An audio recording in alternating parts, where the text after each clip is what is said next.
안녕하세요. 김동섭입니다. 7월 27일 아침 시황하도록 하겠습니다. 오늘 미국 시장은 하락 마감을 했죠. 3일 동안 미국 시장은 약세의 흐름을 좀 보이는 상황이었는데요. 미국 시장에서는 이번 주에 가장 중심으로 봤던 것이 원래 그 FOMC 회의하고 그 다음에 기술주들의 흐름이었죠. 근데 이제 FOMC하고 기술주 흐름이 아직 나오지 않고 있는 가운데 기업 실적이 좀 시장을 흔들어주는 모습이 나왔어요. 예상치 못했던 월마트가 2분기하고 올해 순이익 전망치를 하회 발표를 하죠. 그로 인해서 7.6% 정도 하락을 했고요. 그와 관련해서 소매업체들 타깃이나 콜스도 동시에 하락을 합니다. 그래서 타깃은 3%, 콜스는 9% 정도 하락을 하면서 시장을 흔들어 버리는 그런 상황이 됐죠. 장 초반에는 GM, 그러니까 제너럴 모터스에서 공급망 차질로 인해서 분기 순이익이 예상치를 밑돌았다 뉴스로 시장을 흔드는 모습도 있었습니다. 장 끝나고 난 다음에 이제 마이크로소프트가 알파벳 실적이 발표되는데요. 그게 지금 발표가 됐는지 일단 해외 미니 선물은 플러스권으로 돌아서는 모습도 좀 감지되고 있는 상황이다 이렇게 보시면 될 것 같습니다.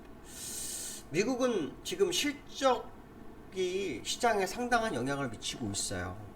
근데 이제 과거 사례를 보면 실적이 새로운 추세를 끌고 간 적은 그렇게 많지 않았던 것 같아요. 거의 뭐 하락을 저지해주는 제로 정도로 상용이 많이 되는 그런 모습인데요. 미국이 인플레이션이나 생산된 물가 지수가 굉장히 높은 상황인데도 불구하고 악재를 외면하는 모습이 계속 보이다가 요 근래 시장이 약간 흔들리는 모습이 나왔어요. 특히 월마트가처럼 시장 예상이 없었던 종목들이잖아요. 그러니까 기업들에서 중요한 기업들을 예상했다가 생각지 못한 악재가 시장을 흔드는 모습인데요. 항상 보면 예상된 악재는 악재로 작용 안 하더라고요. 예상된 호재는 호재로 작용하는 경우가 굉장히 많은 그런 모습이 미국 시장에 있었는데 오늘 새벽에 미국 시장은 예상되지 못한 악재가 나온 거다. 뭐 이런 해석을 해볼 필요성이 있겠다. 이렇게 보시면 될 것 같고요. 이제 FOMC 회의가 시작이 됩니다. FOMC 회의가 시작이 되는데요. 뭐 0.75 죄송합니다. 잠깐 마이크가 흔들렸습니다. 0.75 금리 인상 확률이 75%고요. 1% 가능성이 25%라고 하네요. 약 한 2주 전만 해도 1% 가능성이 80%가 넘었던 그런 모습이었었는데 완전히 바뀌어버렸습니다. 제임스 블라드의 발언이 아주 컸죠. 제임스 블라드가 0.75 정도가 적정해 보인다 이런 말을 했는데요. 어저께 사실 뉴스 중에 이런 뉴스가 하나 있었어요. 미국 시장이 상승하는 이유는 작년이래 죄송합니다. 내년 6월에 금리 인하 가능성이 제기되고 있다. 뭐 이런 얘기를 합니다. 근데 저는 이제 이걸 보면서 너무 웃겼던 게 뭐냐면 미국이 정말 재료가 없구나. 얼마나 재료가 없으면 그렇죠? 악재는 둔감하고 호재에 민감하고 저 먼 날까지도 시장에 반영을 하기 위해서 그 뉴스를 보나라는 생각도 들었습니다. 근데 실제로 내년 6월에 금리 인하를 한다? 그 얘기는 결국 경기 침체를 인정한다? 하고 똑같은 거 아닌가요? 경기 침체 인정. 근데 미국 시장은 경기 침체 인정 안 하잖아요. 그렇죠? 근데 실제로 이제 내년 6월에 금리 인하를 할 수 있을지는 의문입니다.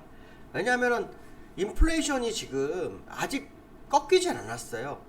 예, 꺾이는 게 중요한 게 아니라 2%로 오는 게 중요하잖아요. 근데 지금 몇 프로예요? 9%잖아요. 1년 안에 인플레이션 2% 안으로 들어올 수 있을까요?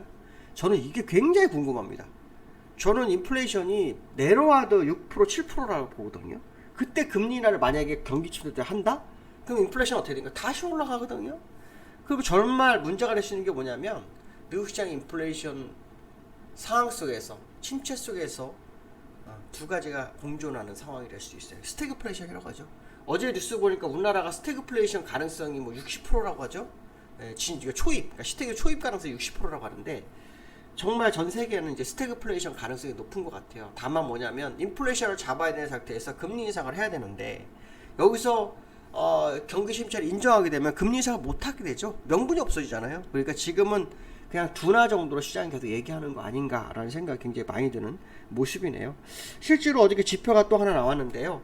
7월 소비자 신뢰지수가 발표가 됐어요. 95.7이 나왔네요. 전달보다 그다음에 예상치보다도 하회하는 그런 상황이 나와서 지표마저도 뭐 침체 시그널을 나타내는 건 사실이다. 그런데도 불구하고 시장은 정말 악재를 외면하고 호재만 받아들이면서 정말 견조한 흐름을 보이고 있는데 이걸 믿어야 되는지에 대해서는 의문점이 상당히 많다, 이런 말씀을 좀 드리고 싶네요. 미국 시장의 모습을 좀 보면 나스닥은 1.8%, 다우는 0.7% 하락했어요. 지금 그 시간에서 오르고 있죠. 시간에서 오르고 있는데 아마도 이 마이크로소프트사는 알파벳의 실적이 나쁘지 않게 나온 것으로 봐야 되지 않을까, 이렇게 보고 있고요. 이 나스닥하고 다우의 뭐 차트를 좀 한번 볼 필요성이 있는데요. 다우는 지금 60일선을 살짝 걸쳐놓고 끝났죠.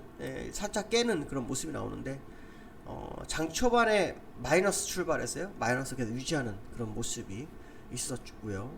그 다음에 나스닥 같은 경우에는 지금 60선 깼고요. 개파락 시작해서 2%까지 밀리는 그런 상황이 나왔어요. 일단은 3일 연속으로 음봉이 나온 게 특징이죠. 3일 연속으로 음봉이 나온 그런 상황.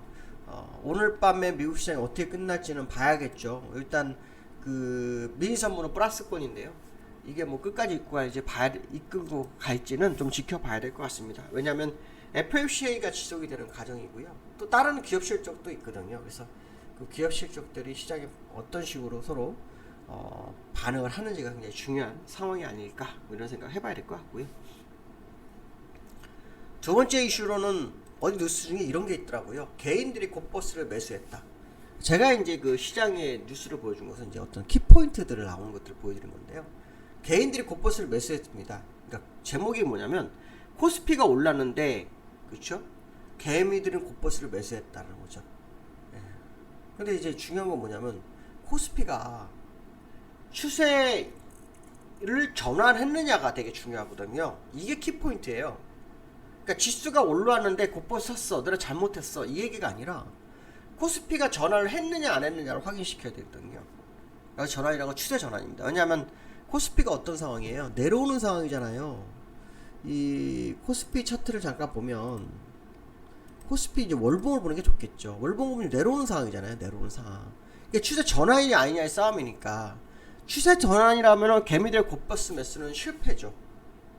실패할 확률이 높죠. 근데 추세 전환이 아니라면 반대로 본다면 실패라고 보기는 어려울 수도 있거든요. 근데 이제 중요한 건 뭐냐면 이게 추세 전환이 아니냐를 우리가 어떻게 따져볼 거냐의 싸움이겠죠. 추세 전환은요, 그 전체 시장의 이슈가 바뀌어야 돼요. 지금 미국의 이슈는요, 뭡니까? 인플레이션. 그거로 인한 뭐예요? 금리 인상. 자, 그거로 인한 뭐예요? 유동성 회수. 이거잖아요. 그런 상태인데 갑자기 실적이 좀 나빠지지 않아서, 그렇죠? 또 금리 인상을 예상보다 좀 적게 해서, 그렇죠? 인플레이션이 좀 잦아들 것 같아서 이렇게 오르는 거지 아무것도 변화된 건 하나도 없거든요. 그러니까 너무 시장은 난센스인 거죠. 이런 상황으로 해석한다 그러면 사실은 이슈는 바뀌지 않았기 때문에 개인들이 곧버스 매수한 게 실패다, 실수다 하기에는 좀 어려울 수도 있다는 거죠. 그러니까 추세 전환으로 보느냐 반등으로 보느냐에 따라서 그거에 대한 해석은 다를 수 있는데요. 지금은 이슈가 진행형이지 이슈가 바뀌는, 전환해야 되는 상황은 아니지 않느냐는 해석을 한번 해봐야 될 것 같습니다. 그러나 급하게 하락한 거에 대한 뭐 반등으로 해석을 할 수도 있지 않을까라는 생각을 해봐야 될 것 같고요. 특히 우리나라 같은 경우는 얼마 전에 뭐 공매도 금지 얘기도 나오고 증강기금 얘기도 나오고 통화수업도 나오고 이러고 있죠. 하지만 중요한 것은 뭐냐면 우리나라는 8월에도 빅스텝을 할 거라는 거죠. 확률적으로. 왜냐? 미국과 우리나라 금리차가 없어지거든요.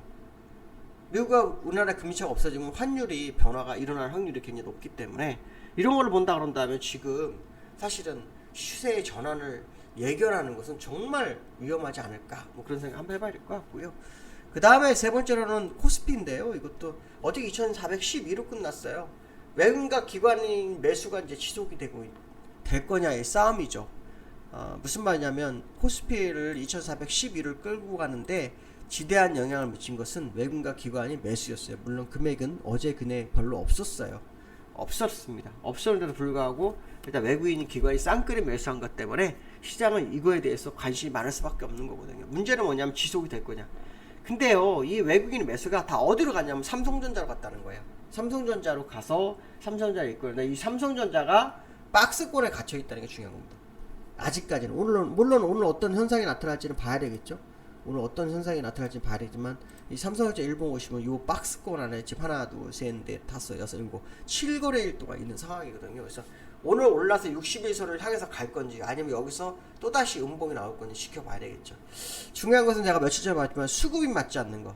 매도 금액과 매수 금액이 전혀 맞질 않아요. 주가는 제자리에 맞는데. 이런 경우에는 같은 외국인이 아닌 다른 외국인일 수도 있고, 아니면 가짜 외국인과 진짜 외국인의 싸움일 수도 있고, 뭐 여러 가지 경우를 생각해 볼 수 있겠죠.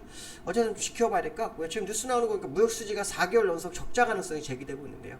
이런 것도 보면 국내 시장이 참 어려운 상황 속에서도 잘 버티고 있구나, 그런 생각 해봐야 될 것 같습니다. 오늘 여기까지 하겠습니다. 감사합니다.